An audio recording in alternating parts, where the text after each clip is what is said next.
of passing of Herb Cam? Yes, we're going to, Jan Sullivan is going to lead us in prayer to start with. And Jan, could you do that, please? I have honored Herb in my prayer today, so Thank please you. join me in an attitude of prayer. God of wisdom and understanding, in this season of Thanksgiving, we come before you with gratitude. We are grateful for all the gifts you have bestowed upon us. Be with us as we do Rotary again today. Though separated by distance, our fellowship limited, we gather to learn the many ways we can continue as Rotarians to make a difference in our communities and in our world. Today, we lift up and celebrate the life of PDG Herb Cam, who lost his life to COVID last week. Well done, good and faithful servant. May we all continue to walk the journey of safe living and good health. Today, we celebrate the good works of the Rotary Foundation. By joining together, we can make positive changes at home and abroad with our neighbors in the world. Unite us and help us to be instruments of peace and unity in our cities, our nation, and the world. Amen. Amen. Thank you. Amen. Thank you very much, Jan. Now, Happy Sullivan, are you with us? Happy Franklin. I mean, happy, listen to me. Happy Franklin, yeah. Happy, are you here? Well, if she's not here, I'm going to ask if you would join me in the Pledge of Allegiance to our flag.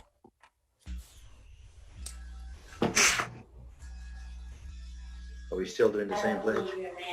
Okay.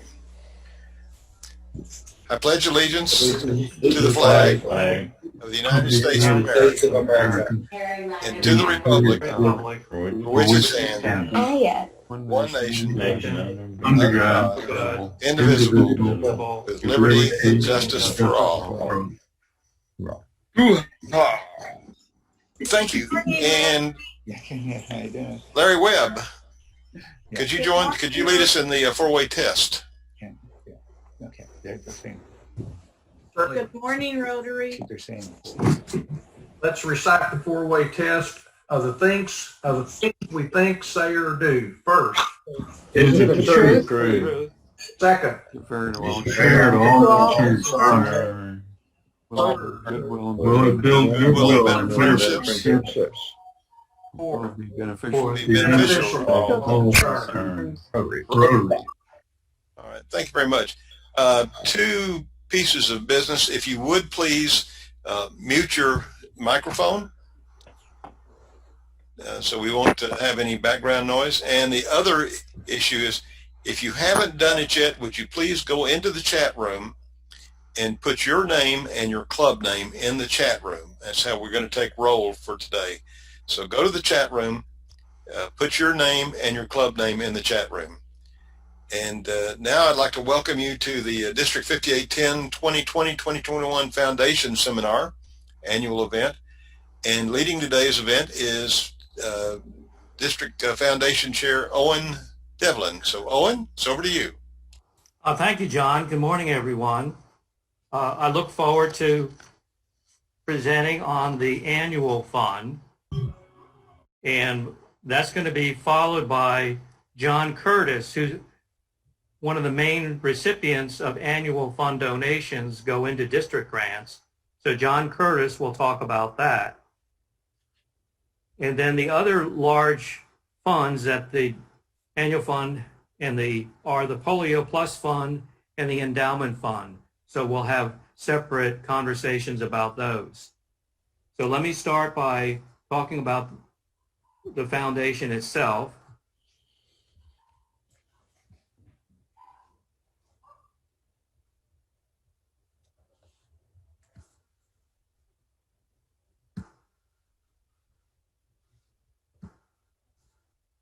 Going to share the screen.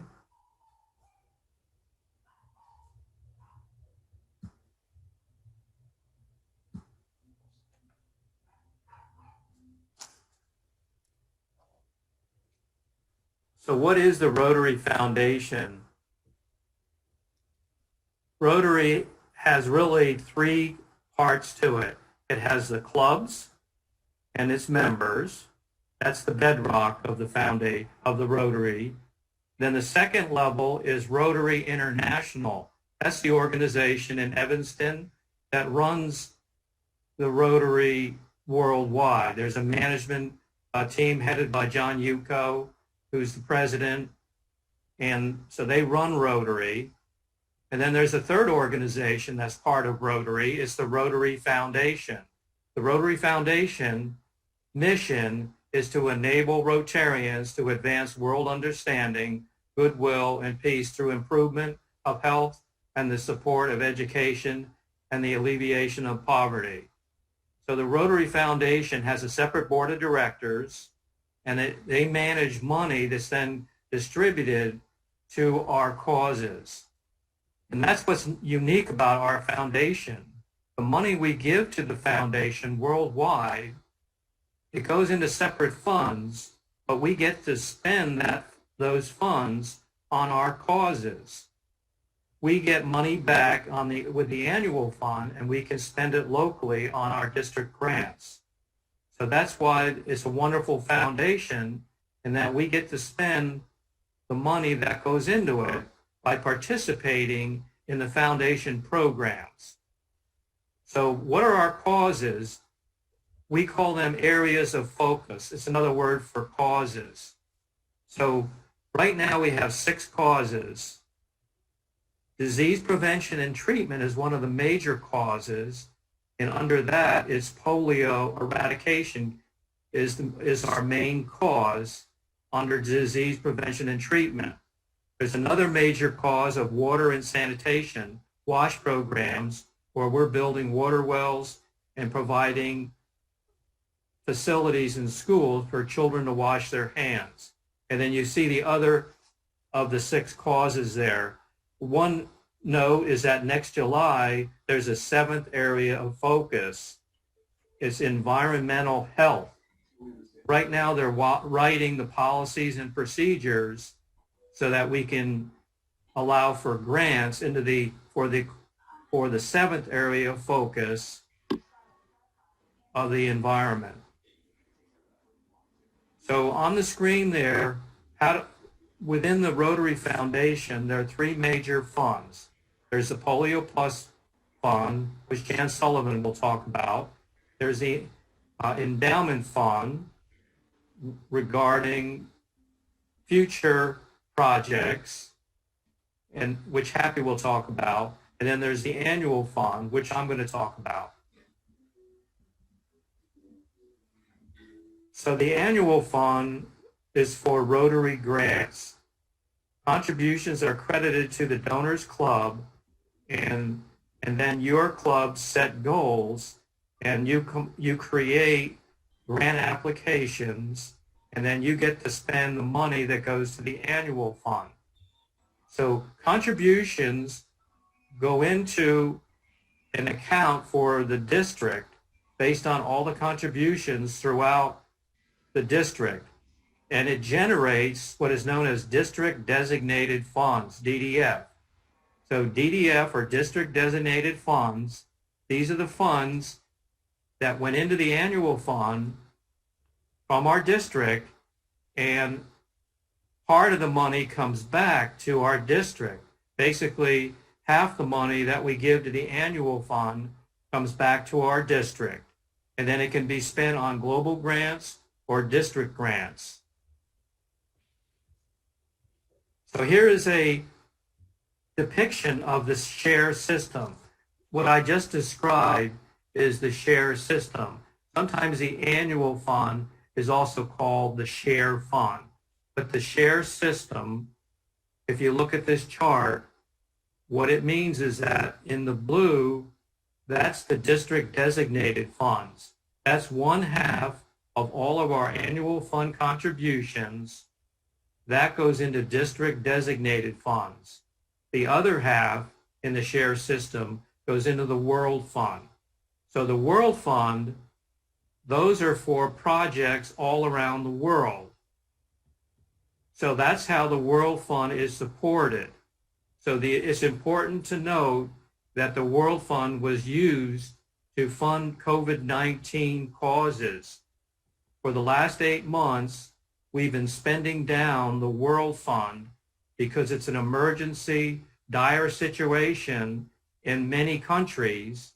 And the board of the foundation said, let's spend the World Fund money. What are we saving it for? This is where we can do wonderful things.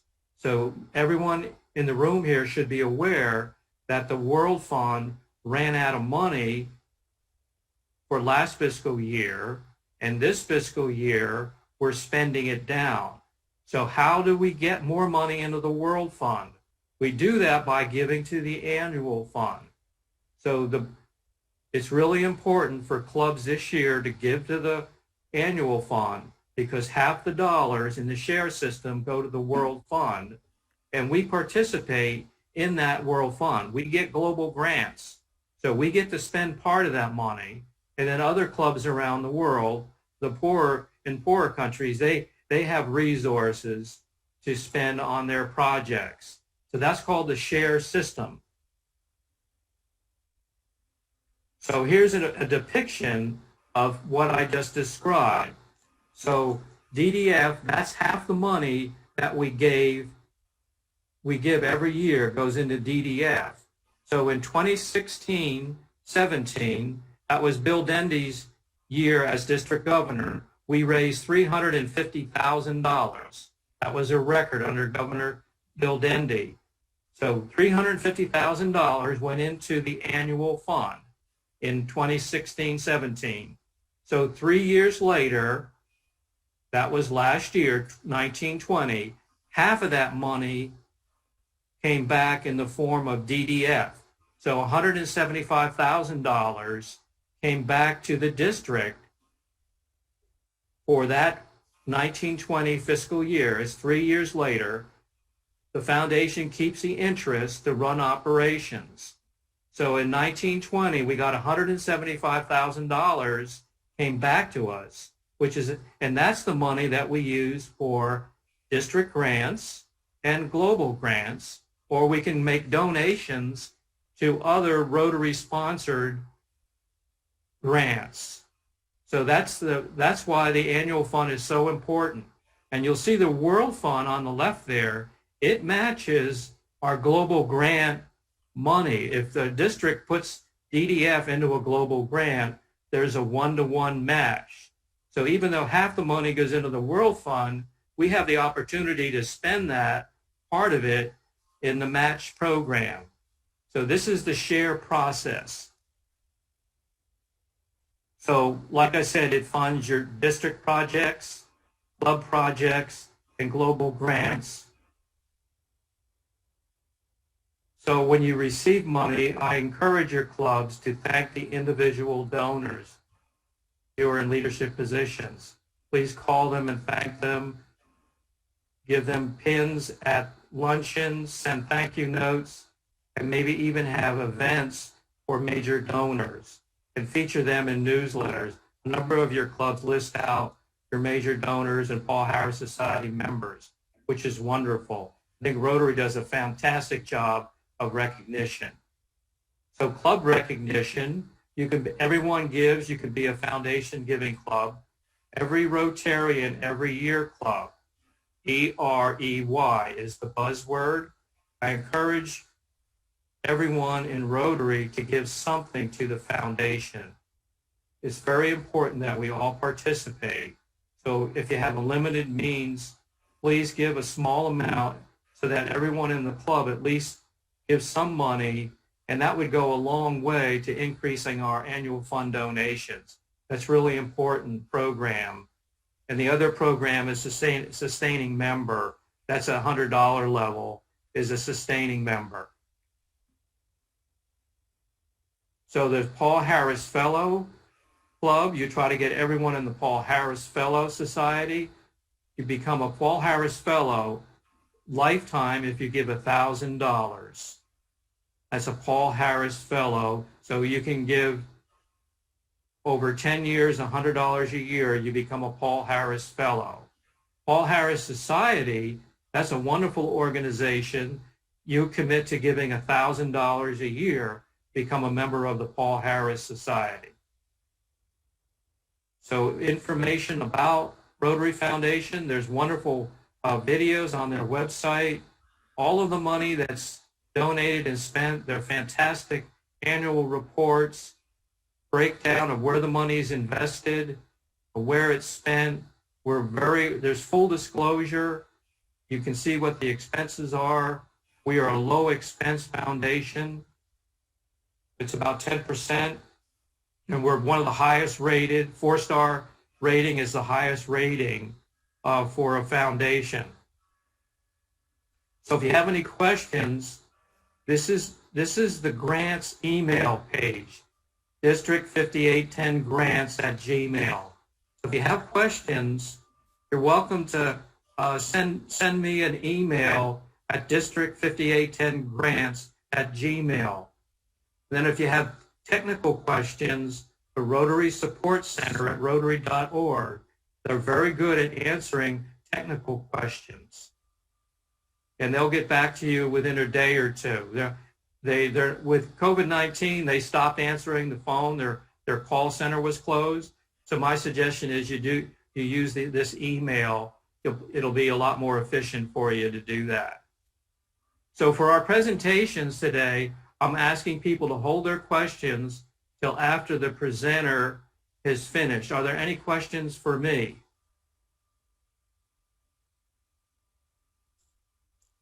Okay.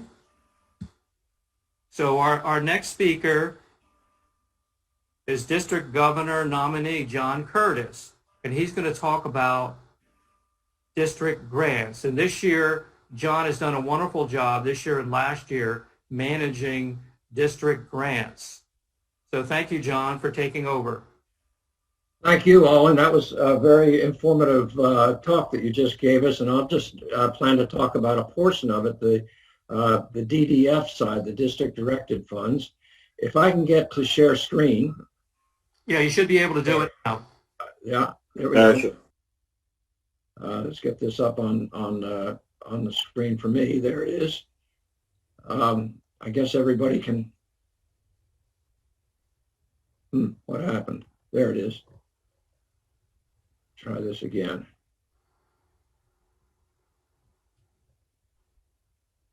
No, that didn't seem to want to work. Well, you can see all of this. I will just go along like this. I want to get back to the beginning, though. That's the end. Yeah, you want to go into the slide view also, where it's slide. I tried that, and it didn't seem to want to do that for me. Let's try it again. There it is. Okay, very good. There we go. So we're going to talk about the portion of the the portion of the program about district grants, and we have a group of people who've been working on that not only now but in the past year or so. Owen, of course, is at the top, and I've been working on the DDF program. Actually, probably talked to an awful lot of you about that as time has moved on. Paul Gorman, of course, is handling the global grants, and we'll talk about that later. And Larry Webb has joined us to help us with the qualifications, which become a very key and integral part of this, is to get the clubs qualified to receive grants. BK Turner handles scholarships. Randy Watkins is our stewardship chair. So let's see what this is all about. These district grants that you people can apply for are basically small scale, and they're usually done over 1 year period. That's the typical. That's the way we've set it up. They can be local in your community. They can be combined with other clubs for something that might be in your area but not in your community. And of course, they can be international too. And a number of clubs do international service projects with the DDF funds. And of course, there's scholarships, and there's not a real limitation about the scholarships that you can use these funds for. University scholarships, but also the kind of scholarships that help people go to RILA, for example. there's a number of clubs that use this money to support the RILA program. And there's no restrictions on the amount of the scholarships, but there are restrictions on the amount that the club can ask for, which would become a restriction on the size of the scholarship. Again, RILA, Rotaract, Interact, Early Act and First Night, and Youth Exchange are Rotary programs where this money can be used to support those programs. Also, construction projects are part of what is an allowable project, but not on existing Rotary facilities, only on existing non-Rotary facilities, and that can be a problem if a club actually owns their own facility or has ownership of facilities. Those kinds of things are not available for this program. Again, clubs may join with other clubs to make a larger project. There's some advantage in doing that. It makes it a more simple program than would be found with a global grant. And an example of that was last year when a number of clubs got together and supported the Navajo Nation, which was considered an international project in a sense.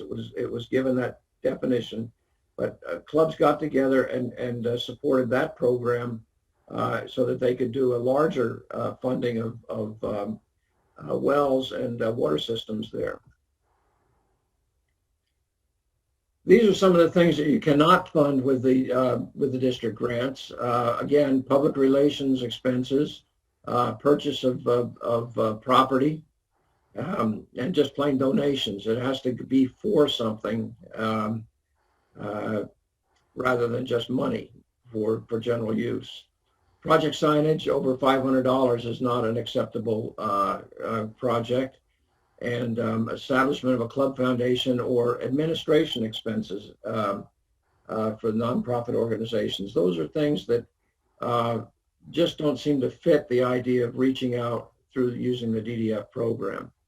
And there is a policy document that establishes this criteria. It's available at the website, and you can download it if there's any further questions. Or of course you can ask me or ask Owen or ask Larry Webb, and I think you'll get the answer that you need if there's a question about this.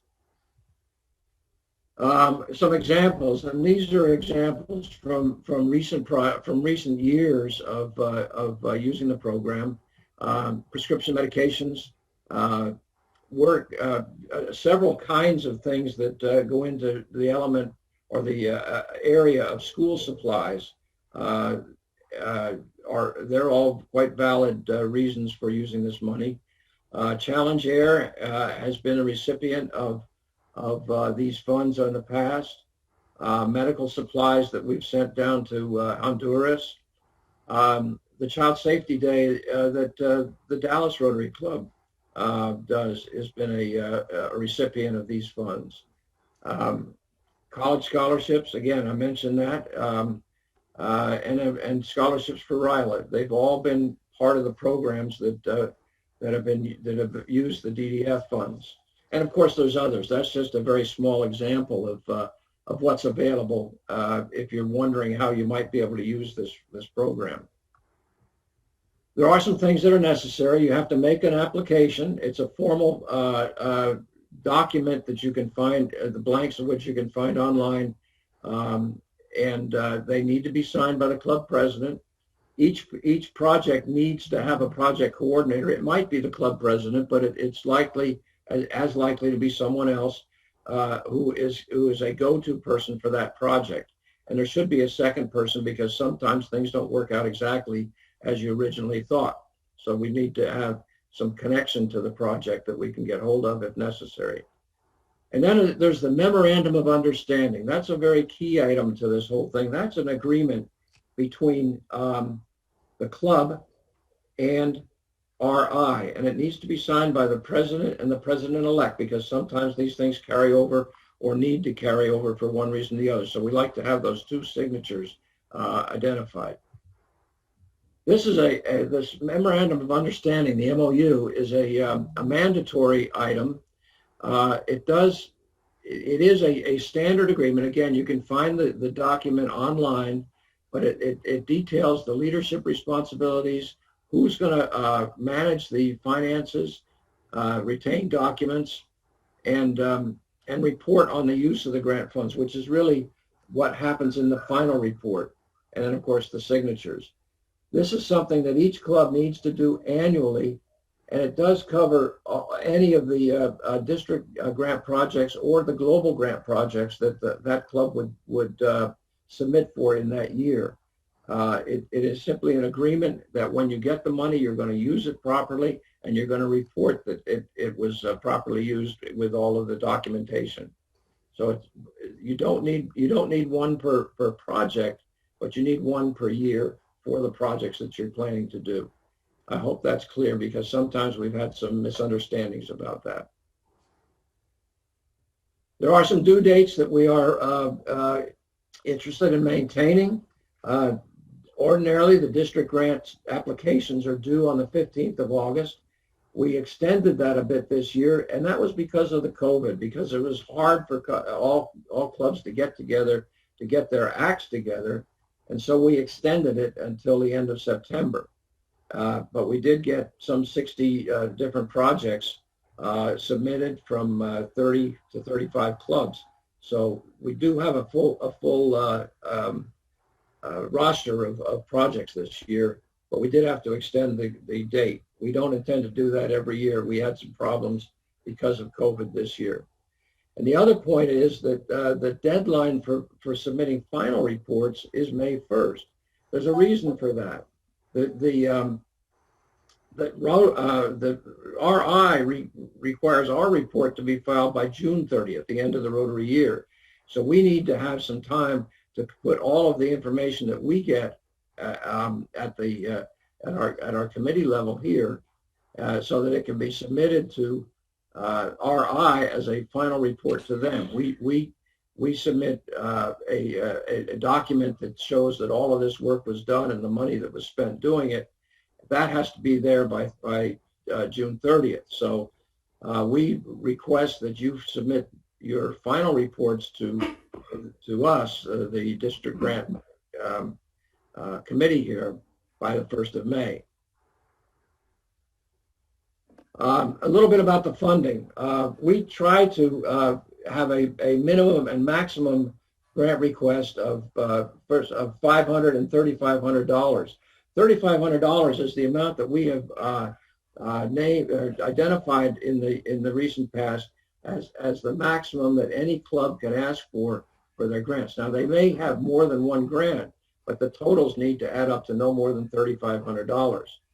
That's done by a number of clubs who have 2, 3, and 4 grants on different projects, but the total, again, $3,500. We like to keep the grant request minimum at $500. We've made some exceptions to that, but we don't like to do that. We like to keep it between these two figures, $500 and $3,500. And we do encourage clubs to work together. There's a number of projects that more than one club is submitting money for, and we like that idea. Then, of course, the amount that the amount per capita that clubs give to the annual fund is a part of our decision on qualifications for receiving a grant. And again, one other point that I'd like to make is that because of the amount of projects that we have and the amount of clubs, we are saying that the clubs need to submit all of their final reports on all of their projects before we submit for reimbursement to the club, because we want each club to receive one check for all of the work that they've done, no matter how many projects it is. So all of the projects need to be completed, final reports submitted, then we can pay the club the amount of money that was granted to them.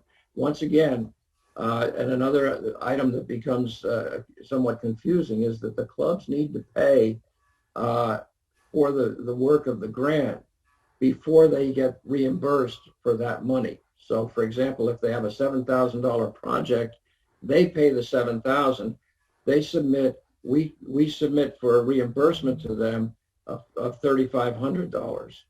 In other words, we're matching their total expense for the project. Again, we divide the clubs into two tiers, tier 1, tier 2. If a club has an annual fund per capita giving of in excess of $120 for the year, they go into tier 1. They become a tier 1 club. And if their per capita giving is less than $120, they go into tier 2. Now, the difference between the two is that the tier 1 clubs are eligible for 75% of the grant funds, and the tier 2 clubs are eligible for the remaining 25%. Once again, the limit is $3,500 in total grants for each club, for a single club. Now, this year, it happened that all those clubs that were in tier 1 were able to use the 75% of the grant funds, and all those clubs in tier 2 were able to use the remaining 25%. So everybody got what they were asking for. I think that's pretty nice that we were able to do that. That isn't always the case, though. So this year, everybody got what they asked for, and we have a little bit of money left over, which is a contingency in case something happens that we have to add some money. Last year, we used it for the COVID-19 food pantries. This year, we want to have it. Something might come up, and we need to have that kind of money available. That concludes my presentation, and I'm sure if there's questions, I'll be happy to try to answer them. Question for you. This is John Cave with Melissa.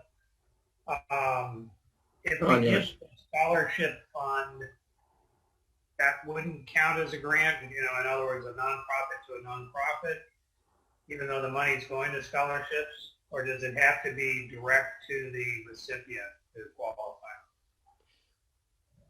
In the past, we have approved scholarships that go to the recipients. Now, obviously, at this point in time, you don't necessarily know who the recipients are. But if you've said that you're giving a $1,000 scholarship to let's say 7 deserving candidates, that's enough to receive the grant. Then you tell us in the final report what how you've divvied that out. But I'm not sure. I don't know. Owen, you might want to weigh in on this too. If you're just submitting it to a scholarship fund. What we've done in the past, we prefer that the money go to the university bursar, not go directly to the student. That's the foundation's preference. However, we have allowed checks to be written to a local scholarship foundation that was set up to support a high school. Not unusual for high schools to have their own foundations. And then the money, so they're really a middleman that then goes to a scholarship winner. And clubs often will pick the scholarship winner, but the check is actually written by the club to this scholarship foundation, and we accept that. That's a tax reason for doing that. And the money ends up in the hands of the student, which the club picks. So that's okay to do it that way. Does that help, John? Yeah, no, that helps. We give probably 12 to 14,000, I don't know, maybe as much as 20, to a local scholarship fund, but we've always felt like because it's from one nonprofit to another nonprofit, it wouldn't qualify. It's obviously larger than the 3,500, but I wanted to clarify, we could take credit for the scholarship funds we are giving to the scholarship monies we're giving to an established scholarship fund that supports the local high school students. Maybe we need to just talk to you directly and make sure it's clear, but that's fine. Thank you. Thank you, John. Hey, John, this is Alex Johnson, Plano West Hi. Road. Hey there. Just want to confirm the per capita date, that's of July 1st of the current literary year. The 120? Yes, it's per Rotary year, that's right. So, for example, the money that you're giving this year will qualify you one way or the other by July 1st next year. So what I'm just confirming, it's how it's usually, it's our previous July 1st, that's where the per capita calculation is being used, correct? Yes, the amount we're using this year, or the calculations for this year, were based on what everything up to June 30th of 2020. So yes, you're right. And John, Bill Dindy here. I know that a lot of this was developed in 2013 and 2014. And the idea was that we took the average giving, and then clubs that gave above that average were tier 1. And so that number had changed. In the last few years, have we changed that number, or is it now determined that 120 is the number? Well, that's a district ruling. So I mean, it's not an RI ruling. That's right. And so how are we doing set the level at 120. I think it was below that a few years ago, and that seems to be a good margin between those clubs that are able to use the 75% versus the ones below it which use the 25%. Yeah, very good. We established that 120 bill to avoid confusion. If it changes every year, then throughout the district, they don't know what the number is. I agree. We establish it, the benchmark is $120 to get to be in tier 1, and everyone then sets that as a goal for their annual fund giving of $120 per person into the annual fund. It's only the annual fund that's measured because those funds come back to us under the share system. Yeah. I love that so Owen much or better. John, if I could add on to my question, this is really for everybody else as well. So let's say a club had 20 members on July 1st. We're using their giving from last Rotary year to come up with the 2,400 annual giving to be a tier 1 club, correct? Yes. Okay. That was really to make sure other people understand that haven't gone through this process before. Yeah. And Owen, this is Beverly. I just wanted to add the reason, the rationale for the 120, not the 100, which is different than Rotary, is to make it easy for everybody to encourage giving at the Rotary direct by check. So that's $10 a month times 12. So if every Rotarian could give $10 a month and they take it right out of their bank account direct to Rotary, that 120 is easily accomplished. So that's another rationale for the 120, and then that secures that club's role as a tier 1 club. Yeah, thank you, Beverly. John, I have a question. It's Larry Moser in Crescent Center. Our club, with the COVID jumps in around, missed our opportunity for DDF funds this year. So our next opportunity will be next Rotary year, correct? Yes, that's correct. And for example, this is one of the events as we go through this year that helps you become qualified for next year's program. Thank you. Okay. Any other questions? Thank you all. Owen, back to you. Okay, thanks, John. Excellent presentation. Larry Webb, past District Governor Larry Webb from the Prestonwood Rotary Club is now going to go over the different ways that you can qualify to get a district grant. Larry, you got the floor. All right. Hang on just a second. Okay, let me get this shared. Yeah, Larry Webb this year is looking at the different clubs to make sure they qualify for grants. And there's a number of criteria that you need to maintain in order to get a district grant and global.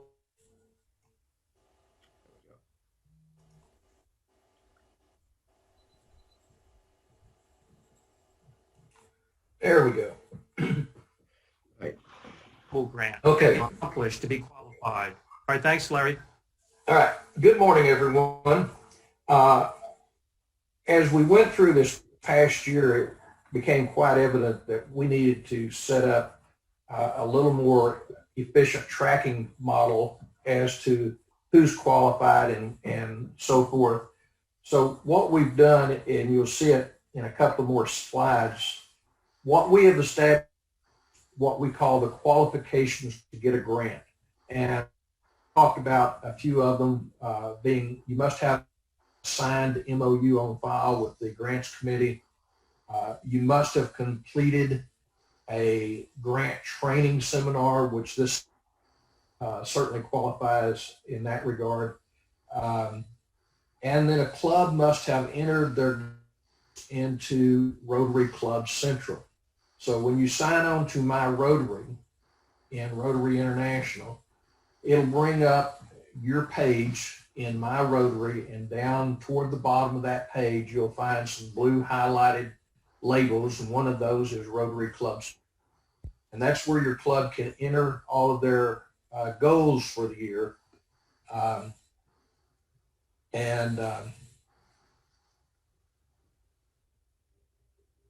All of this is leading up to qualifying for next year's grant process. Also, you cannot qualify for a grant next year if you haven't out your grants for this year. So the grants that John and Owen were talking about that you've got to turn in your final report for May 31, if you don't turn it in, then we will not qualify you to receive grants in the following year. Actually, in addition to that, to qualify, you must be up to date on all your Rotary International and district dues. You must have, I mentioned Rotary Club Central. You must have entered your annual fund and Polio Plus fund goals in Rotary Club Central by August 15th of the following year, when your grant application is due to the committee. And a club must have made contributions to the annual fund for the prior year. So what we're encouraging here is contributions to the foundation. Now, I want to point out real quick as we move through here, although we say you must have entered your goal for the annual fund and Polio Plus fund, funds that you contribute to the Polio Plus fund do not count for district grants. Those funds are solely derived from the annual fund.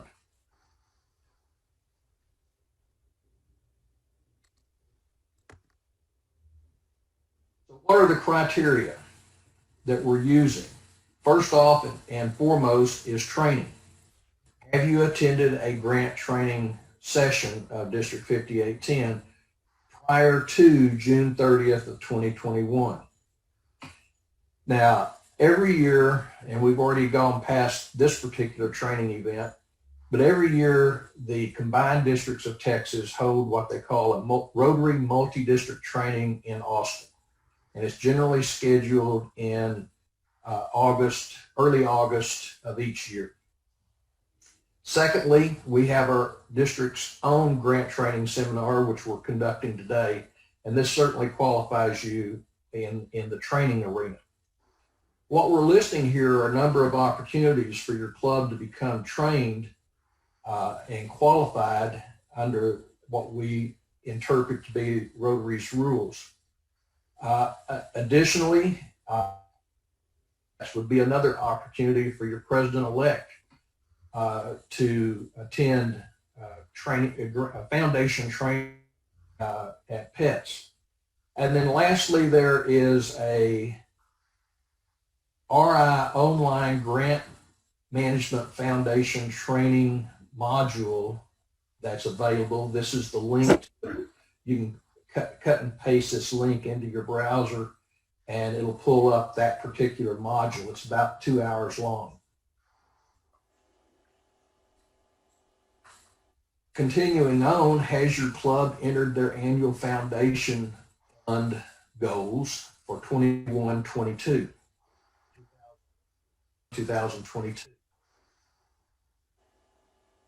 RI monthly contribution report is used to verify your annual fund goal input. So when we pull off these reports, among the statistics that it gives us is it shows how much your club has given year to date and how does that compare to the goal that you set as a club. As I mentioned, the contribution report's verified against Rotary Club Central. Has your club entered their annual polio goals? And a club must also qualify in the current Rotary year for the next Rotary year. So what we're setting up here, all this information, is information that's going to qualify you for the grants that you submit. Now, back all this. Here is a sample grant matrix for this year showing what all we're tracking in terms of information that we're collecting to qualify you to receive a grant. You know, we track the amount of money you request. Did you attend grant training? At which training format that you use? Lone Star Pets, RI, Rotary Multi-District, our grant training. Did you sign a MOU and turn it in with your grant request? What are your foundation contribution goals? What did you contribute last year? All of this gives us a matrix to quickly look at the status situation of your individual club. We set this up such that to make it more efficient in the approval process in August, as we correlate all the information that you've sent, especially around the grant request. That way we're not jumping around from this report or that report. It's all concise into one report, and this is what we're using to track your progress in qualifying for a grant, and whether you're tier 1 or tier 2.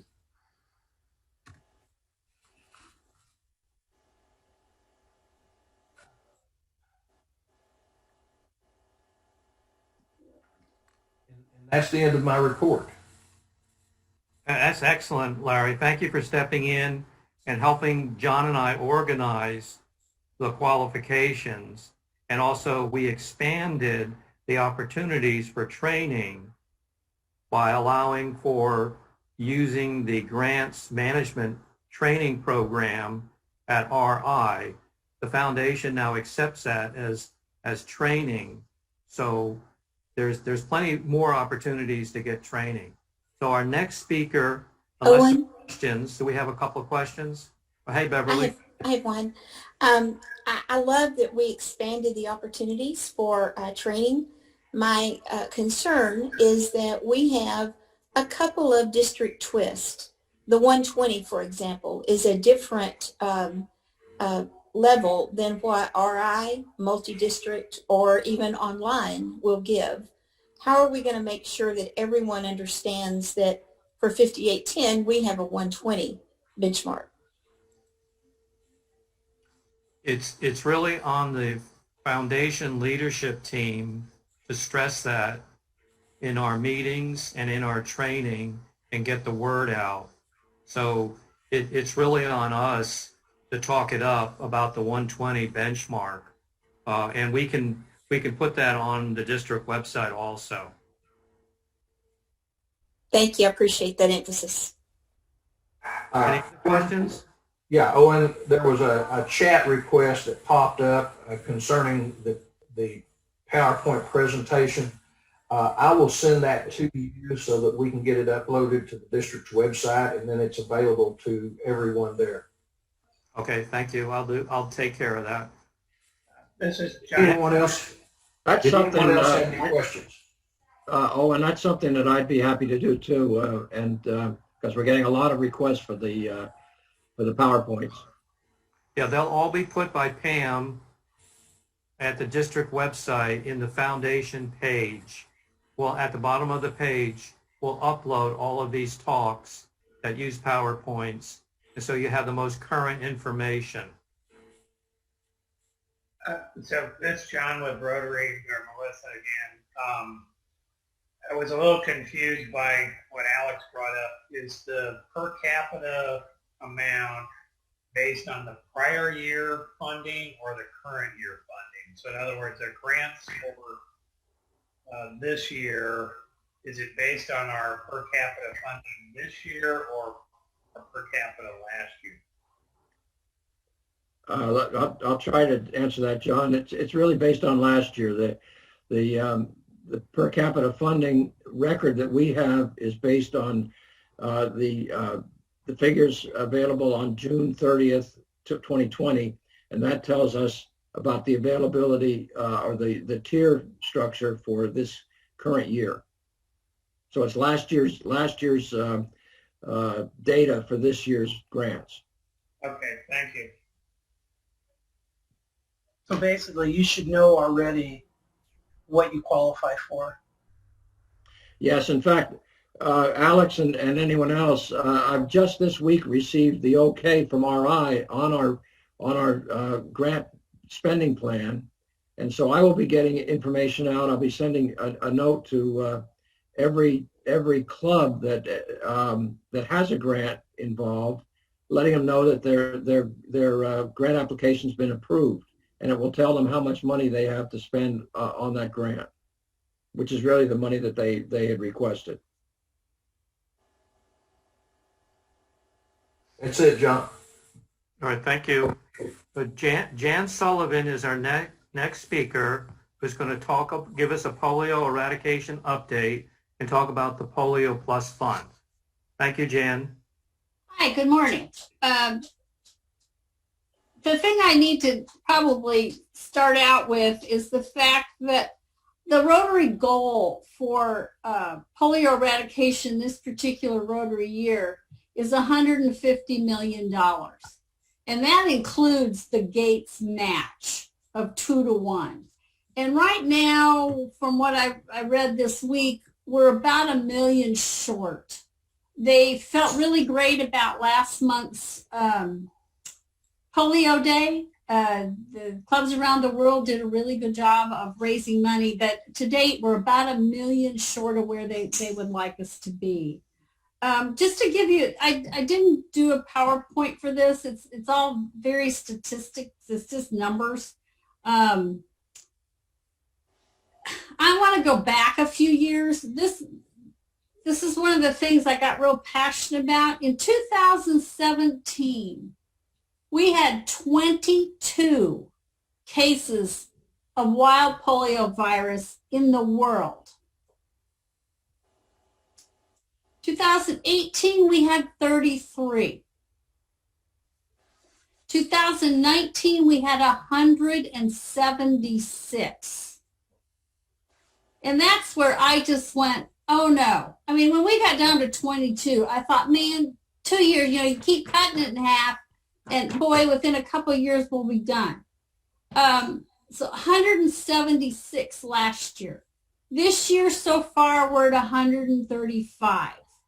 And they count these by the calendar year, not the Rotary year. So we're coming up on the close of the year. So, the chances are very high. We'll be, 40 people down from 100 and from 2019. Afghanistan has had 54 cases this year. Pakistan has had 81. Nigeria was declared polio-free in September. That's huge. The continent of Africa is polio-free. But we still have these two endemic countries. The interesting thing I find about these two countries is they switched. Last year when the numbers were at 176, the high country was Afghanistan. This year, they're the low country of the two. So Pakistan has more cases this year. For those of you who aren't aware, I feel like I'm preaching to the choir on polio, but we've been fighting polio since the mid-'80s. And we have saved 20 million children from getting paralytic polio. 20 million. And Rotarians have given $1.5 billion over that 35 years. So we're still fighting. Afghanistan held a really great big immunization week, the week of polio, of our polio day, the week of the 24th of October, and was very successful. They were out to get, a few million kids vaccinated. So that is a wonderful thing to think that Afghanistan is working hard, because that was one of the countries that they've had so much political issues with getting this accomplished, and economic. But as you can see, their numbers are down from last year. They're working very hard. It's working. So it's making a difference. There's something else I wanted to talk to you about. I don't know how many of you have ever followed it's called derived polio. It's another type of polio.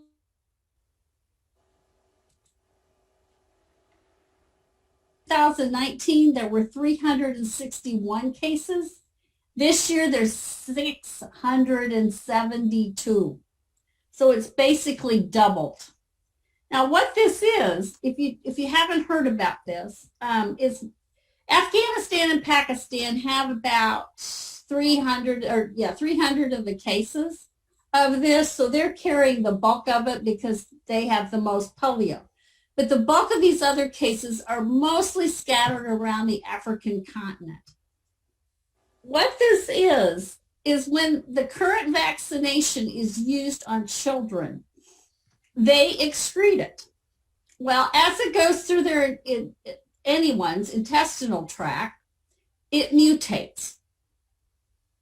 And so then it's excreted. And if you don't know about how polio is passed, it's waterborne, and then it gets into their water systems because they don't have sanitation. And so this virus is there, and then the people in the villages can still re-drink it, and they take it in again. Well, because it mutates, a lot of times it's fine. But they have found that the longer it's around, that it mutates back to a neurovirulent disease, because polio is a paralytic of the muscle and nervous system. And that's what happens with this polio-derived onset of polio. The good news is, just this past month, the new novel type oral polio has been approved.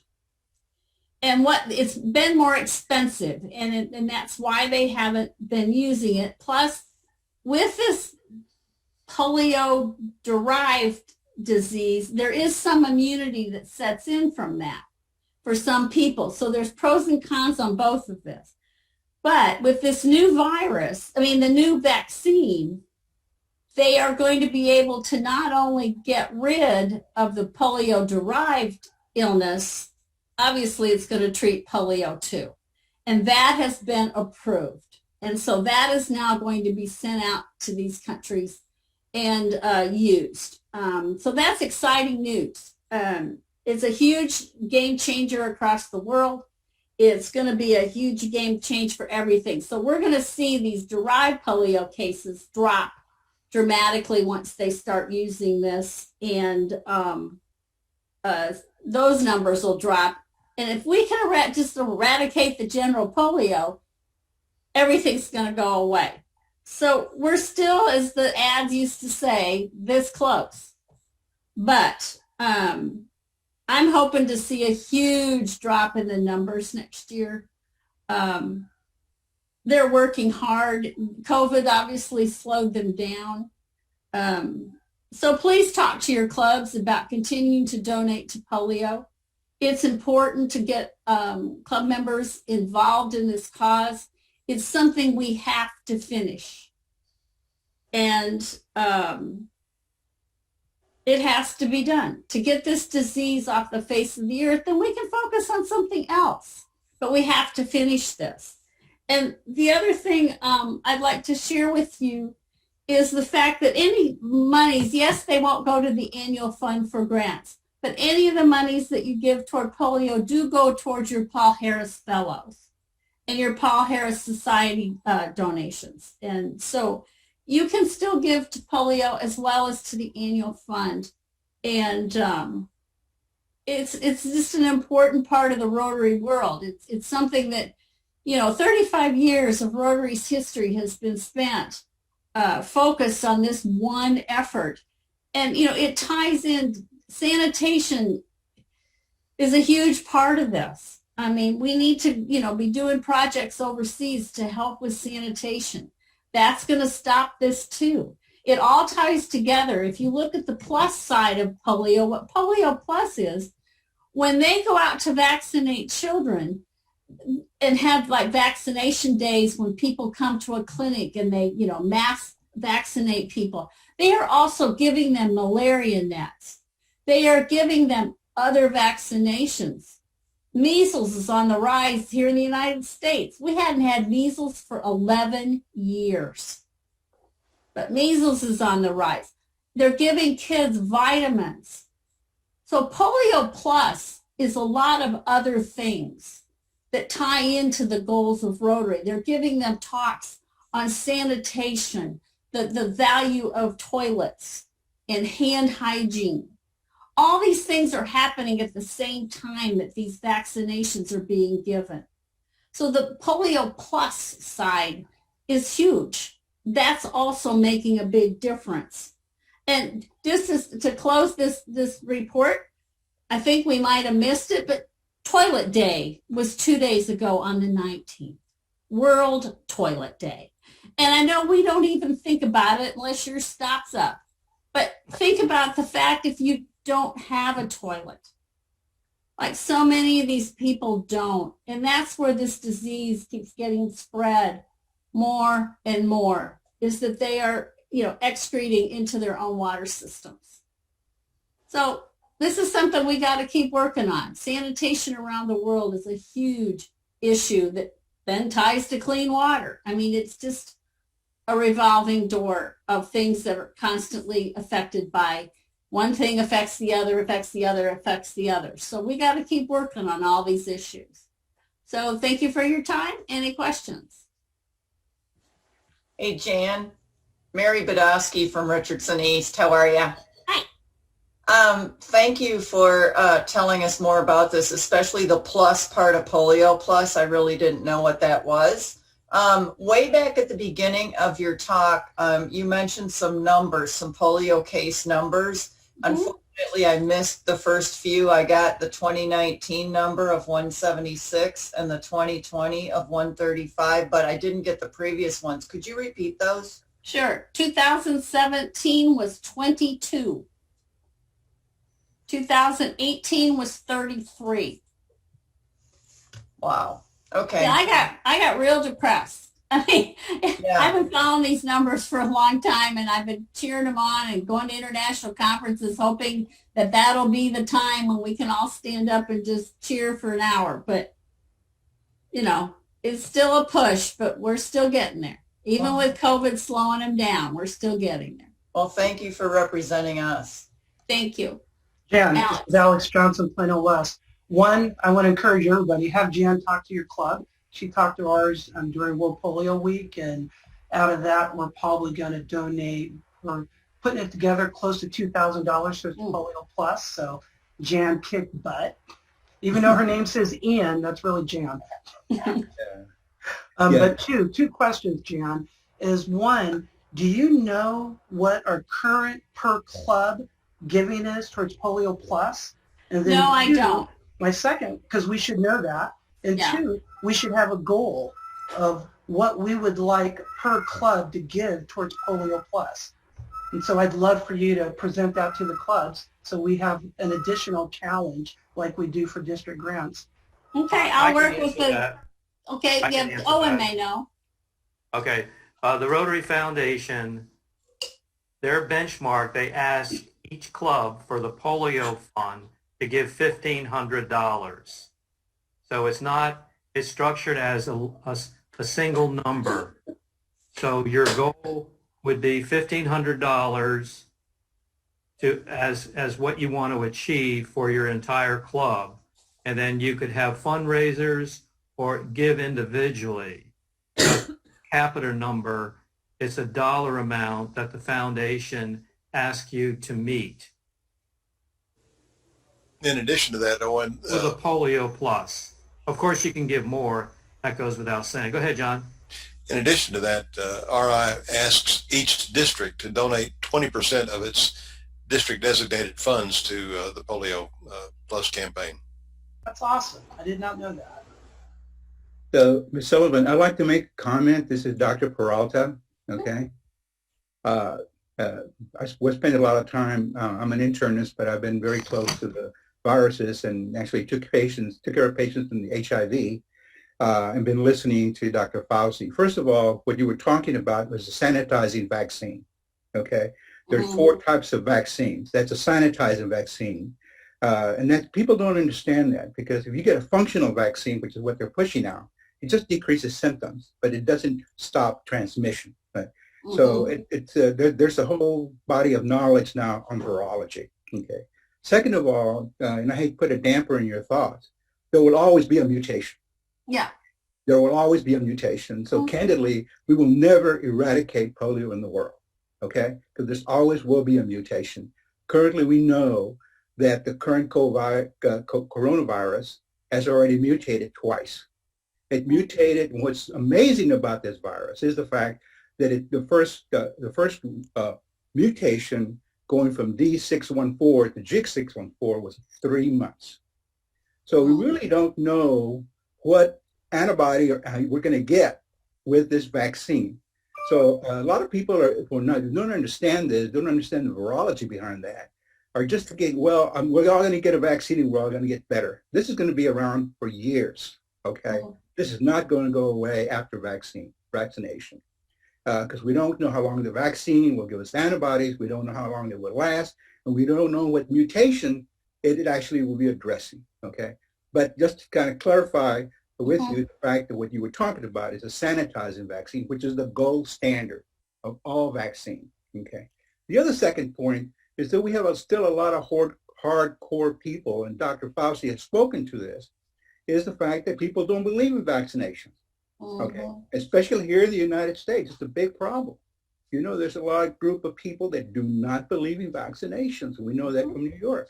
So subsequently, we've seen more cases over illnesses, or viral illnesses, that we've never seen before, because people have this notion. So our job, as Dr. Fauci and the AMA has said to us, is, you know, don't try to convince anybody. If they don't want it, fine. Don't worry about them. Educate. And that's our whole focus for the AMA, as well as for the Texas Medical Association, is to educate people on vaccination. The last thing I want to kind of share with you, because this is where I met Dion and you a long time ago, was the fact that we went to a steakhouse, okay? We had the 2 ambassadors from Pakistan and Afghanistan there. You remember that? Okay. At downtown Dallas. And we raised X amount of dollars. I'm wondering if we could do that again, okay? By that I mean is for all of us to say, we're going to a restaurant virtually, and we're going to spend X amount of dollars for a dinner meal, and make that a donation for the Polio Plus. So just an idea. I'll leave it up to you and people who coordinate that, but you can count Sylvia and I in, okay? Yeah, thank you. I'd love to have a no gala. Yeah, that's right. Absolutely. Raise money for polio, no gala. You and Ian were great at doing that. Just a comment, and also just a thought. Thank you. No, I appreciate your comments. Like I said, it's a virus. It's a virus, and we're dealing with another virus right now, but They're all RNA viruses, and they're very, very smart. We learned that from HIV. yeah. 20 years ago or more. But at least that one's fairly under control right now. So Yeah, yes, ma'am. Yes, ma'am. Well, we don't, candidly, we still don't have a vaccine for HIV. no, we don't, but it's at least people are living with HIV now instead of dying of HIV. Well, and see, that's the flip side of that is that we have medications to treat the illness, Yeah. and to attenuate the severity of the illness, which is just as important as the vaccine. Mm-hmm. Thank you. You're welcome. Well, moving along, Happy Franklin, are you in online today? Happy was scheduled to speak about the Bequest Society. So let's move on to scholarships. Since Happy's not here, I'll mention a little bit about the Bequest Society later. But BK Turner is now going to talk about the scholarship programs of Rotary. You now have the floor, BK, from the Okay. Rotary Club. All right, thank you. Thank you, Owen. Good morning, everyone. Let's see.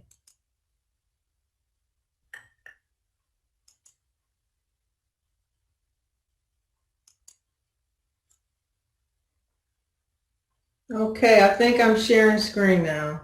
Yeah, looks good. Okay, scholarships. Now there is a wealth of information regarding scholarships on the RI website. And if you click on this link below, it will take you to this scholarship resource page. Now, there are 3 ways to fund a scholarship. You can either fund it through a district grant, a global grant, or use the Rotary Peace Centers.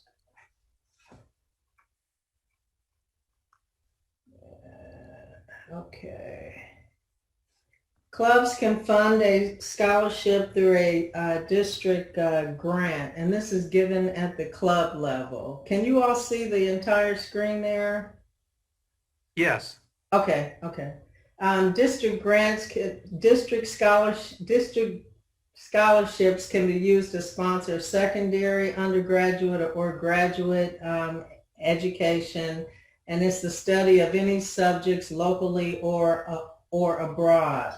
Scholarships are open to anyone except Rotary members and their families.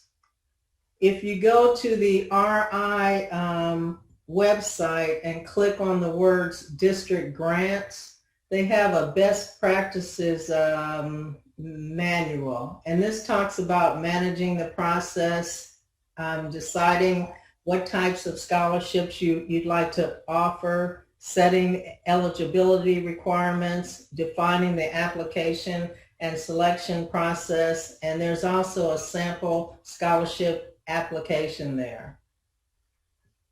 Another other valuable resources for district scholarships is the District 5810 website, and you can also learn from other clubs in the district.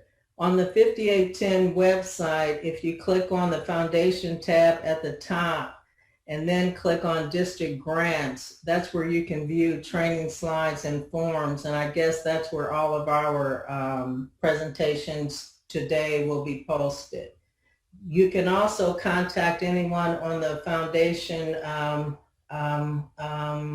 committee by clicking on Foundation and then click on the committee, and then you can scroll down to see our contact data. Things to remember about district funding through a district grant is there is a cash outlay for the club, whatever you decide your scholarship level is, and there's district matching up to $3,500.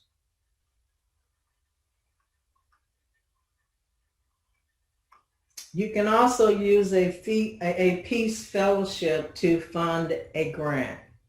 So up to 130 Rotary Peace Fellows are chosen annually, and fellows study at one of the Rotary Peace Centers. This The fellowship is 100% funded by the foundation, and it'll cover tuition, fees, room, board, round-trip transportation, and intern and field study expenses. There are 7 Rotary Peace Centers at 8 universities. 5 of the centers offer a master's degree, and these can be found. There's a joint program at Duke and the University of North Carolina, one in Japan, one in England, one in Australia, and one in Sweden. 2 centers offer a certificate in peace and conflict studies, and those 2 centers can be found in Thailand and Uganda.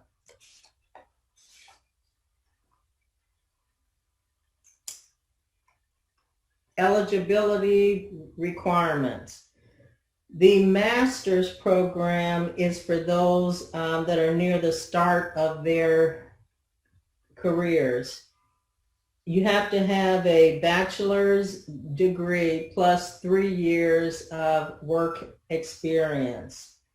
The foundation normally offers 50 of these fellows per year. It's a 15 to 24 month program, and the average cost to the foundation for a master's degree is about $75,000.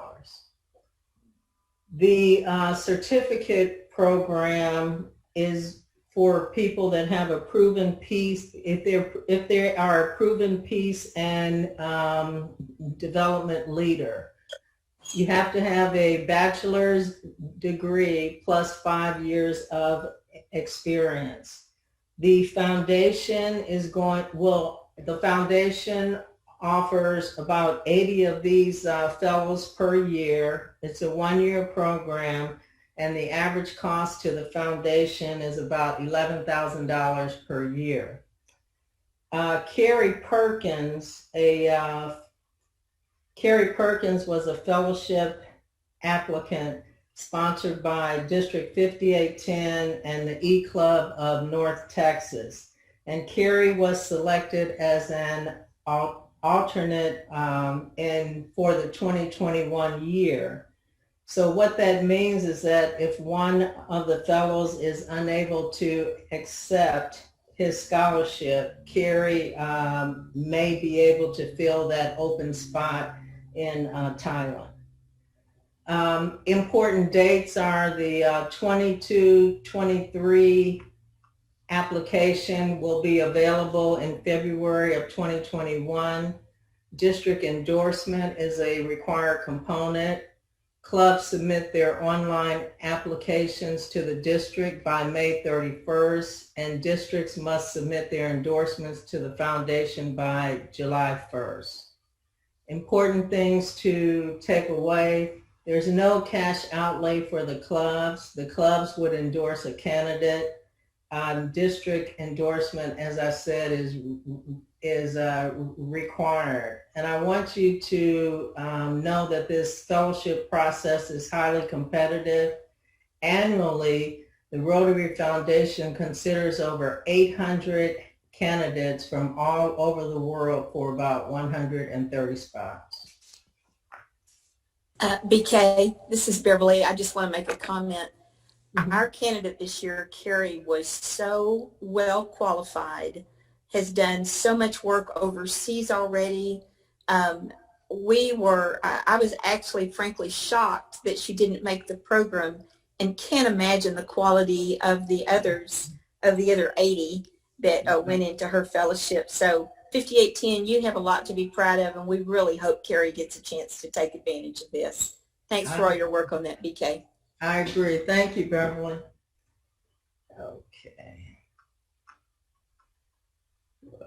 Okay, now clubs can fund a scholarship through a global grant.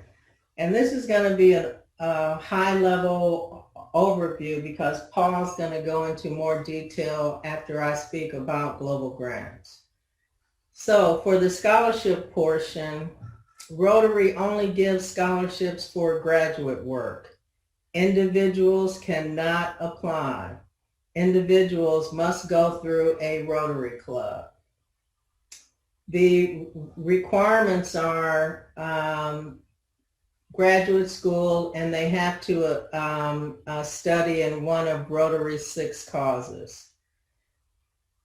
The scholarships cannot be awarded to anyone in the following categories: Rotarians and their family members, Rotarians who have terminated their membership within the preceding 3 years, and employees of Rotary entities.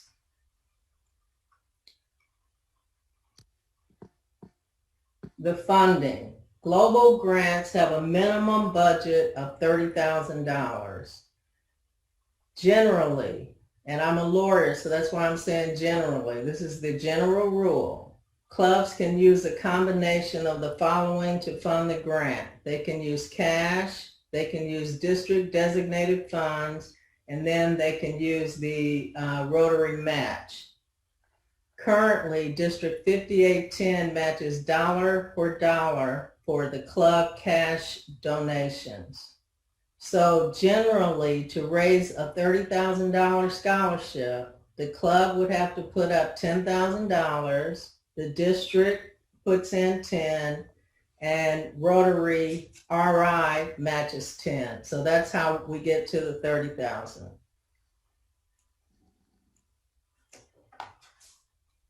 The important dates are clubs and districts must submit their applications to the Rotary Foundation by June 30th.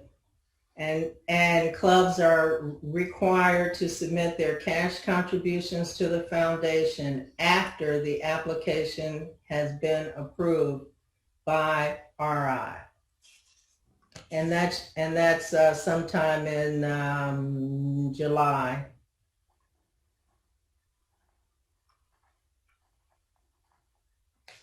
Things to remember. The minimum cash outlay for a club is $10,000. And to me, that's a lot of money for for the club.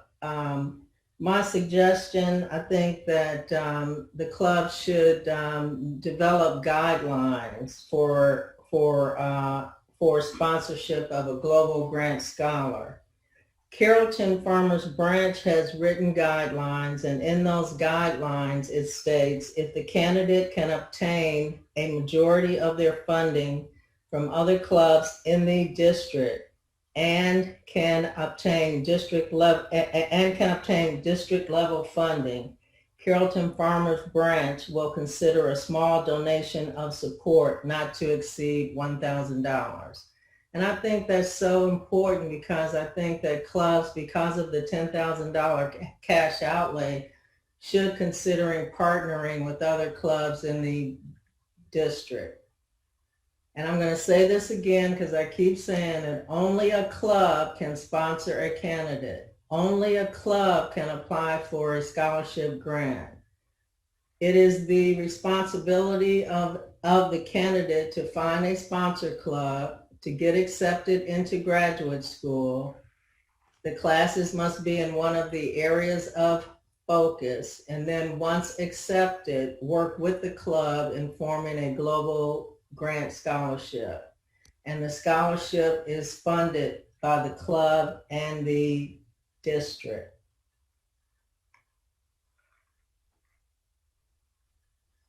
If you click on that RI link, and you click on global grants, they have a best practice manual there.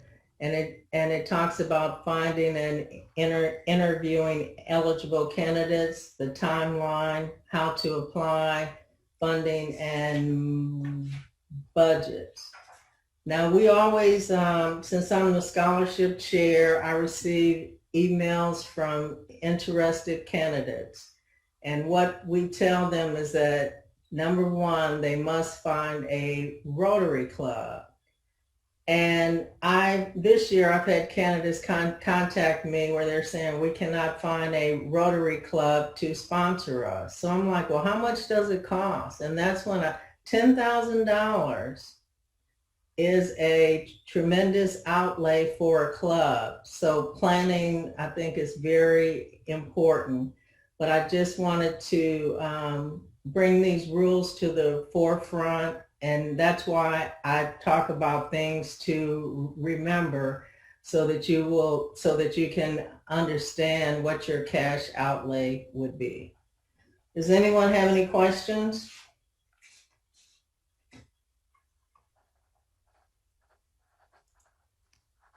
Okay. BK, this is Alex, Plano West. Oh, hi, Alex. Hi there. Did have one question relative to the fact that it is a big outlay. Is there any prohibitions from the district from allowing multiple clubs to co-sponsor? So maybe it's 5,000 a club or something like that? No, there's no prohibition. Perfect. Thank you. Any other questions? Okay, Owen, back to you. Okay, thank you very much, BK. Our next presenter is Paul Gorman. Paul Gorman is a retired naval aviation officer. He flew helicopters, and he's also a member of the Dallas Uptown Club. And Paul Gorman has been very diligent in helping people in the district apply for and receive global grants. So Paul, it's now your opportunity to tell the membership all about global grants, the ins and outs. Thank you, Paul. And you have to hit your mute button, please. Paul, you're still muted. Yeah. Okay. Gee, sometimes that's the best way for me to give a presentation. But thanks, Owen. Let me get this going here. For whatever reason. Okay, can you see the screen now? Can you see my screen? Hey, BK, have you gotten out of your presentation? Have you clicked off it? The share, unshare? Yes. Okay, so you should be able to do it, Paul. Okay, can you hear me, Owen? Yes, I can. Okay. Let me hit this. Can you see my screen? No. How about now?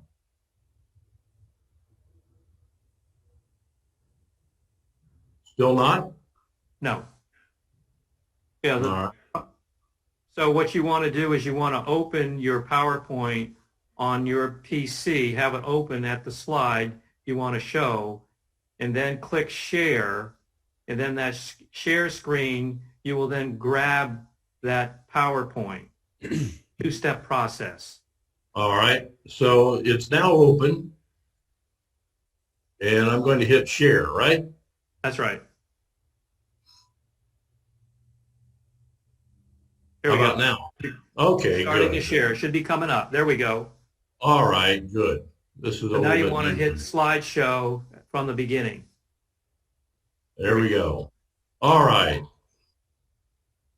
Okay, we should be good to go now, right? Excellent, Paul. Thank you. Okay, great. Okay, well, good morning, everybody. If we have time, I want to share with you where we stand within the district and also explain a little bit about how you can also become involved in global grants. I'll go through what these grants are and then in detail, or not in too much detail, but how you could go about developing a grant and how you'd be able to participate in it. This particular slide shows that I think what you know, that the global grants are awarded by the Rotary Foundation each year. The money comes from your money, DDF, that's been submitted, and it's returned back in the form of district designated funds, part of which is allocated then to smaller grants that John Curtis talked about earlier. But global grants then are for the larger sustainable types of projects, typically $30,000 and more. They involve an international partnership. And in that, what they mean is that there's a host club within the given country that is actually what's called the host club, and they're on the ground and personally involved with a particular grant. In addition, then you have an international club, which is outside of the country, and they're in the partnership with that host club. They work together. But then there's also a third component that many people don't really realize, and that is you could be a partner to one of these grants. You don't need to be the international club. You don't need to be the host club, but you can be a co-sponsor and go along with and support the grant. It does involve the World Fund match. I'll talk a little bit about that. I'll talk show you a little bit about the areas of focus that we're involved with. The important thing is that there is active participation by the Rotarians involved with each of these grants, and it's very important that the grant be sustainable and have measurable outcomes. So there are various ways that we can get into that talk about how do you know what's sustainable and how are you able to measure your success. So in terms of new things this year, next slide, please.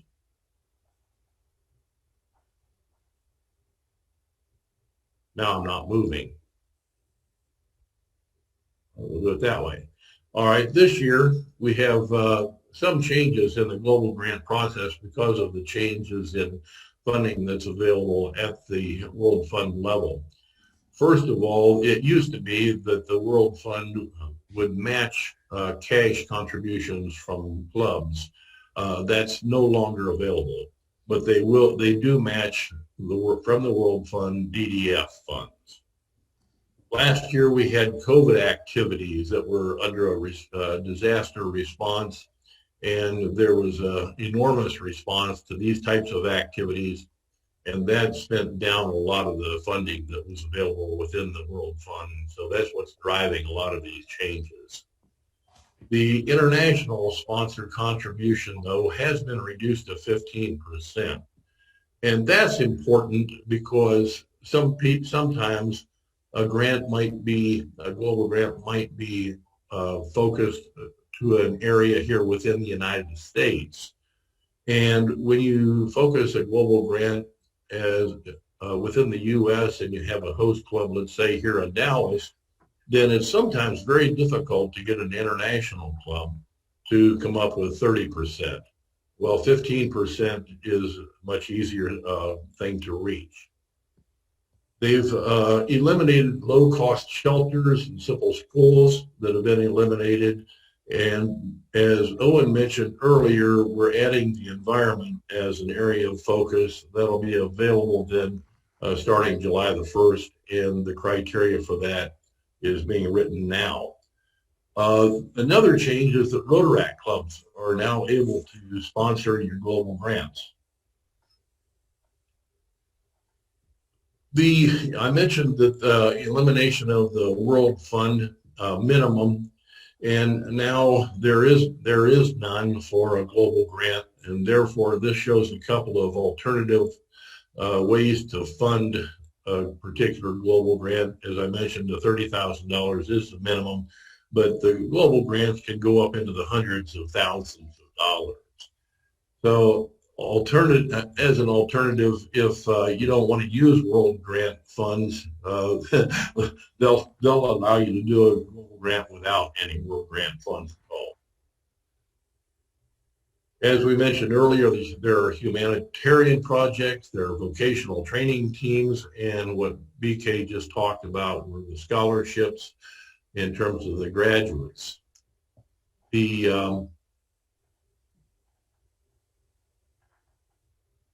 Okay, areas of focus, just real quickly, are peace and conflict. You can read as well as I can, but disease prevention and treatment, so, et cetera.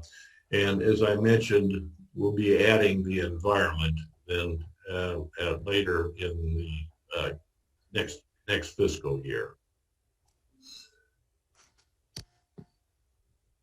Okay, we've talked about the applications. To do a global grant application, you need to have the host Club and also the International Club. These grants are submitted online at Rotary.org grants. Unlike the other smaller grants, there are no deadlines for these types of grants. But if you have involvement, if you have travel that's going to be involved, then you need to be able to plan at least 90 days ahead of that. In the next section, I'm going to talk a little bit about what you need to know in order to apply. But these are the resources, and I'm going to add another one here too. But the major one is the Rotary.org, My Rotary Grants. There, it's really just a series of forms that you would fill out and you can walk through. There's on the website a guide to the global grants. There are various aids. There's learning centers. Important is that there's a grant staff, and also I want to mention that You've Got Me. I've been through quite a number of global grants, and I'm certainly available and happy to help out, give you any guidance, insights, critiques, whatever is necessary to help you to minimize the number of questions that come back from Rotary International when you submit your grant. So I could be a pretty good editor at that point as well.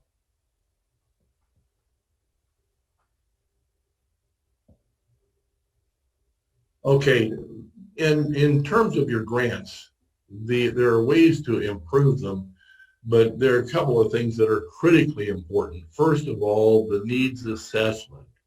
You really need to be able to work with the host club and be able to reach out into the community and understand what the community thinks they need, not just what you think they need.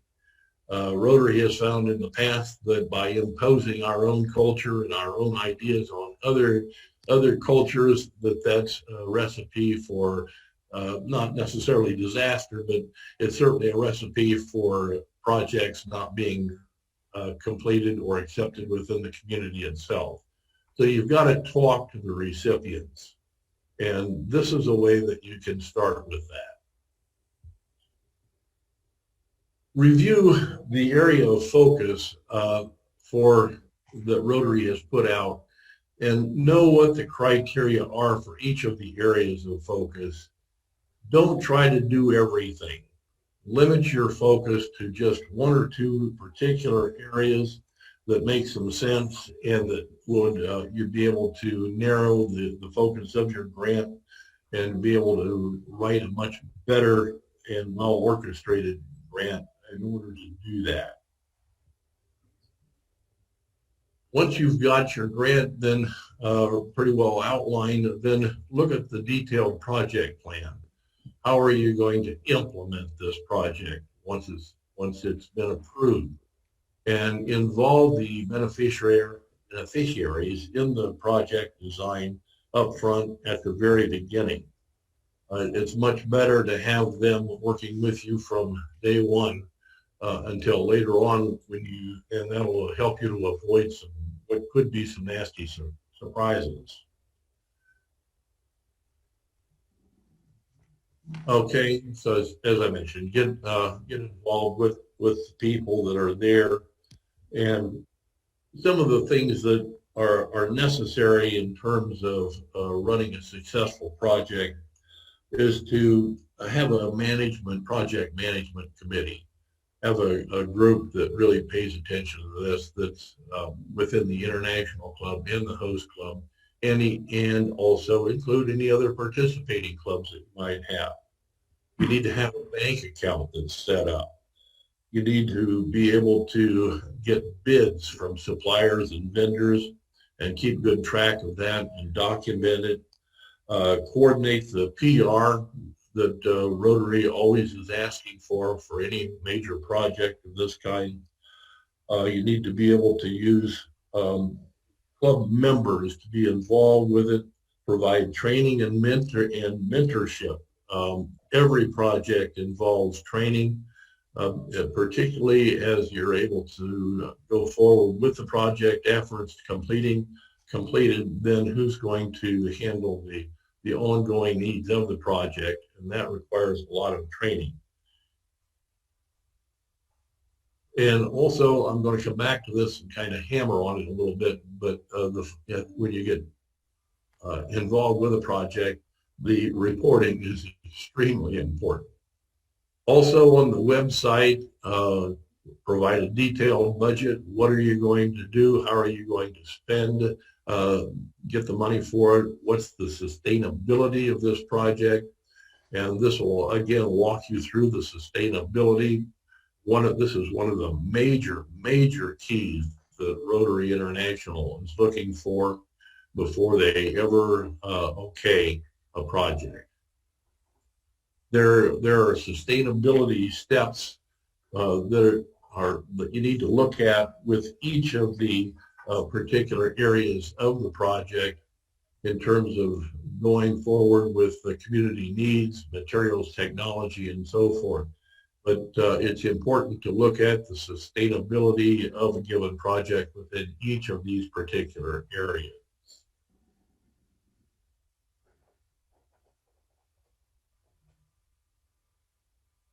As I mentioned, training is important with any project, and you really need to look at that within your within the project description itself. Look at the frequency, what are you going to cover, who are you going to train, how, where, and when, and how much is that going to cost in the future.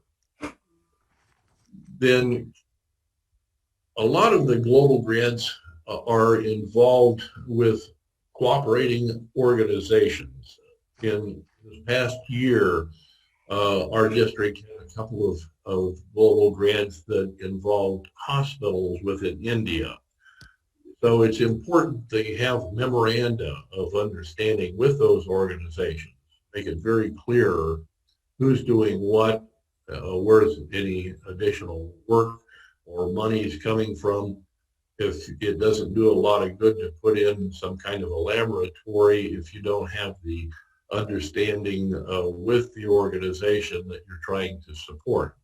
So it's very important to get that in place. Such things as the facilities, the space within the organization, like a hospital or a school or something, make sure that you've got that bought into by the recipient organization, and to be able to work with that as well. And then finally complete the entire application and go forward with a submission on that.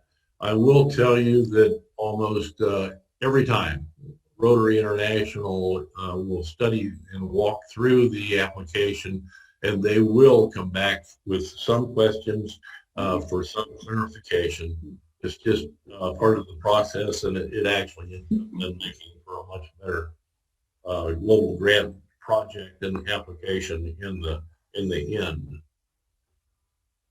Finally, once you have your grant that's been approved by Rotary International, you've gone through the implementation process, everything is out there and going forward in terms of the development of the project, then there is a certain amount of reporting that's required by Rotary International. Things are not done until the paperwork is done. And it's very important to emphasize that these reports be done, because there's a penalty if they're not. And part of that penalty is that if you become too delinquent in your reporting, then your club will no longer be eligible to receive global grant funding from Rotary International. You'll be basically locked out until the reporting process is complete. So they really make this very, very an important part of every project. You have progress reports that are due every 12 months, and then you have a final report that is due within 2 months of completion of the project. They want to make sure that all the money is accounted for, that you do what you say you're going to do. They want to be able to get the PR out of that. out of the given project for both local and international, because this is an important part of the Rotary International message. So I want to, if I can find it, show you, well, okay, I'm going to close out of that. What I've got is this year we have a global grant summary page that basically breaks it down. But what I wanted to show you here is the funding. This shows the funding that's been applied to various global grants that are out there. Adampur Prosthetics, that's in India, that's been done by Addison Breakfast, another grant here with Dallas, another with Prestonwood, and so forth. But the bottom line to this is that we still have about $43,000 worth of DDF that is available within the district for global grants. The thing that is important about that is that even though a particular club is not being matched by the World Fund, DDF is still available for to match club funds if it's approved at the district level. And then, of course, the World Funds will match the DDF. What that means is that for every dollar that a club can put into a global grant, that's multiplied by 3. So you get the club funds, you get the matching DDF funds, and you get the matching World Funds. The other thing to mention is that we're really encouraging teamwork. And if your club is interested in participating in a global grant, you don't necessarily need to be the international club. You don't necessarily need to be the host club. If you have an area of focus that you're particularly interested in, I can guide you toward a whole list of projects that are in play, that are looking for partners to help fund, and you can join their team and participate. And DDF does apply to those types of grants as well. And along that line, occasionally we get solicitations from other districts and from other clubs directly to the governor or to Owen. And once we see those, then if they appear to be a viable project, then I'll send out a mass email and basically shop that project around to other clubs and say, hey, are you interested in being a team member and a co-sponsor on one of these projects? The only thing that's involved, of course, is typically the funding that comes from the club.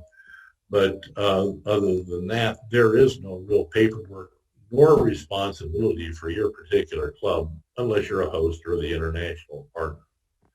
So that's about all I've got. I am available to speak with your clubs. I'm also available by email or telephone to consult, guide, mentor, ask questions of, etc. So, Owen, I'll turn it back over to you, and if anyone has any questions, happy to answer. Hey, Paul, it's Mike Ray with Addison. How you doing? Good. Real quick question. My understanding is for global grants, the first screen is that they must filter through the 6 areas of focus. Is that correct? Yeah, they need to fit within one of those areas of focus. Right. And ideally only one. 2 or 3 is fine, but emphasize one. And then before we go too far down the path of considering a global grant, is there a resource that we can reach out to determine if we will in fact meet one of those 6 areas of focus? Yes, sir. The globalgrants.org does explicitly have documentation on each of the areas of focus, and you can find those. Reach out to me if you need to, but it describes each of the areas of focus in some detail, what it applies to and what it does not apply to. Okay, thank you so much. Sure.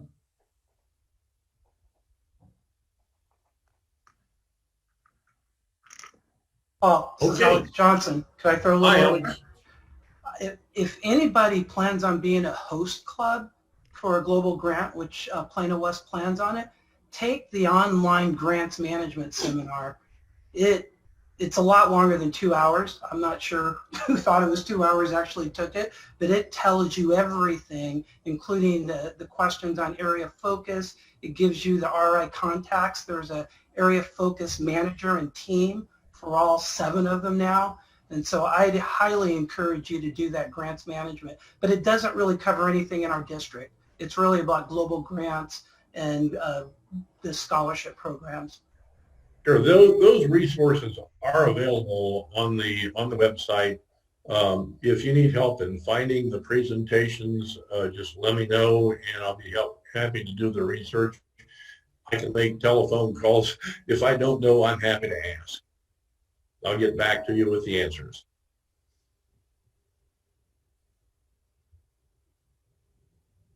Great presentation, Paul. Thank you. Okay, thank you.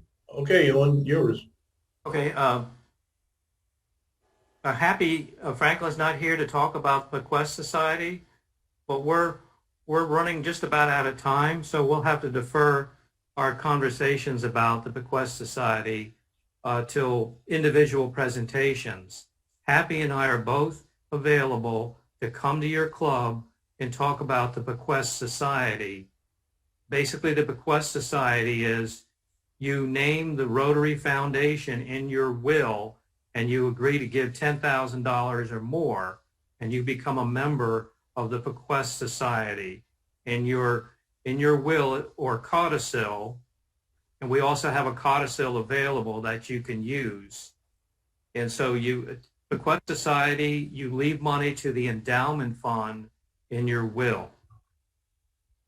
And I do want to introduce Bill Dendy. He's the International Service Chair. Bill, would you tell us about some of the international projects that we've had this year that are really exciting, and it kind of leave the membership with the understanding of all the good things that the district is doing in the world? You kind of give us a little summary of our international grants. Absolutely. And you guys are doing so much good in so many places. And it's great to be here at a presentation where I see so many friends that we have traveled with to do so much good.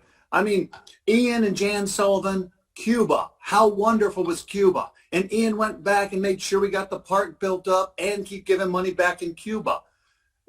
John and Jane Curtis, we were Nicaragua, wasn't it? Nicaragua, several trips back and doing some good work when we were there. I hosted 20 people going to Malawi, Africa. And in Malawi, Africa, we did good work in the clinic in Malawi, and we had a global grant to get a solar generator for a maternity ward, and I thought that was wonderful work. But we also, when we travel to places like Africa, Cozumel, Jamaica, we have fun. We do good things. We did South Africa. We did safaris. We do good work when we travel, but to do travel like we all like to do and do some good work when we do there is absolutely divine. I know there's a lot of work, and I'm grateful for the different types of people we have available within Rotary to do the different type of work. I mean, when I saw that spreadsheet that Larry Webb put together today, tracking all this work, that is insane to have to track all this stuff, and I'm grateful that we have people within our district that can do that.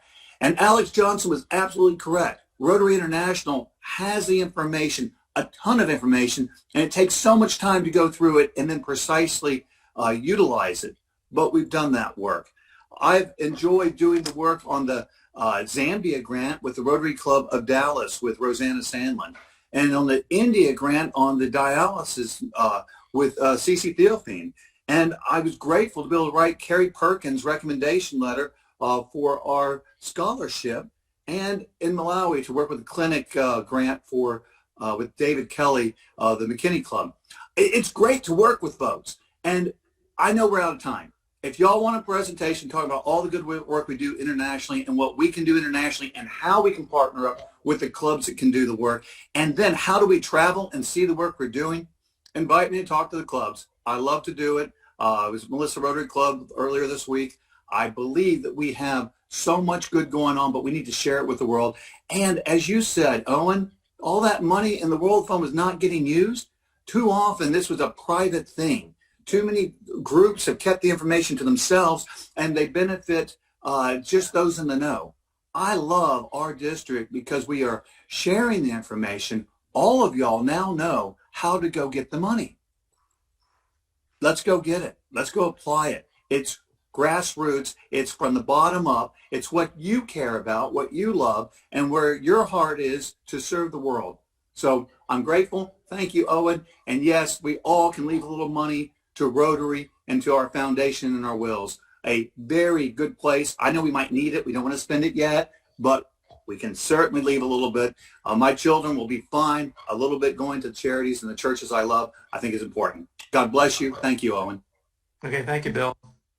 Now, the presentation slides will be posted by Pam to the District 5810 website. So on the foundation page under grants, all of the slides that you saw today, Pam will post them.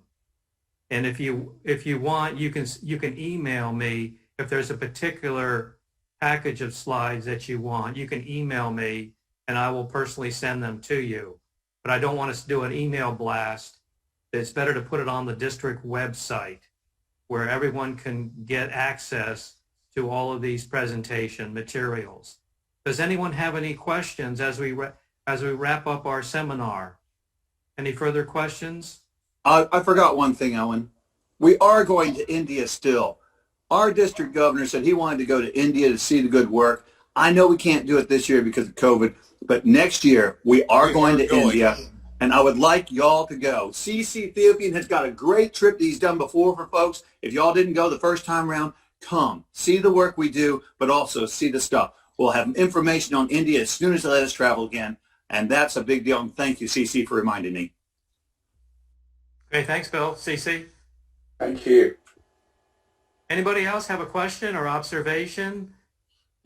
And I want to thank all of you for attending today.